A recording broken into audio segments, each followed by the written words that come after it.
أعوذ بالله من الشيطان الرجيم. بسم الله الرحمن الرحيم. بسم اللہ الرحمن الرحیم۔ السلام علیکم ورحمۃ اللہ وبرکاتہ۔ بات کریں گے خواب کے اندر چنے دیکھنے کے حوالے سے کہ اگر کسی نے خواب کے اندر چنے دیکھے ہیں تو اس کے لیے چنوں کا دیکھنا کیسا ثابت ہو سکتا ہے، اچھا ہے یا برا ہے، اس حوالے سے بات کریں گے۔ اس سے پہلے آپ سے یہ گزارش ہے کہ اگر آپ نے ہمارے چینل کو سبسکرائب نہیں کیا تو ضرور سبسکرائب کریں، کیونکہ روزانہ اسلام فقہی مسائل اور خوابوں کی تعبیرات کے حوالے سے ویڈیوز جو ہیں اپلوڈ کی جاتی ہیں۔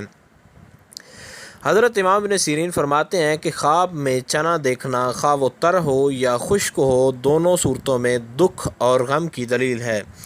اور اگر کوئی خواب میں دیکھے کہ اس نے کسی سے چنا لے کر کھایا ہے تو اس کے باعث جو ہے دلیل ہے کہ کسی کے باعث اس کو غم پہنچے گا، اور اگر دیکھے کہ اس کے پاس چنوں کا ڈھیر ہے تو دلیل ہے کہ غم اور دکھ کے اندر گرفتار ہوگا۔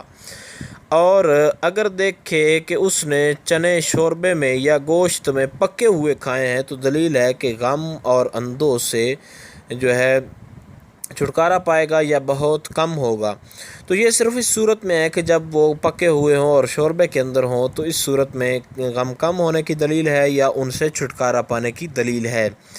اور دوسری صورتوں میں خواب کے اندر چنے کا دیکھنا یا کسی سے لے کر کھانا، یہ تمام صورتوں میں اس کا دیکھنا صحیح نہیں ہے، بلکہ اس کے لیے غم کی دلیل ہے۔ امید کی جا سکتی ہے کہ خواب کے اندر چنے دیکھنے کے حوالے سے جو تعبیر تھی اس کی آپ کو سمجھ آ گئی ہوگی۔ پھر بھی اگر کوئی مسئلہ ہو، کوئی ڈاؤٹ ہو تو آپ نیچے کامنٹ میں پوچھ سکتے ہیں، انشاءاللہ العزیز آپ کو آگاہ کر دیا جائے گا۔ السلام علیکم ورحمۃ اللہ وبرکاتہ۔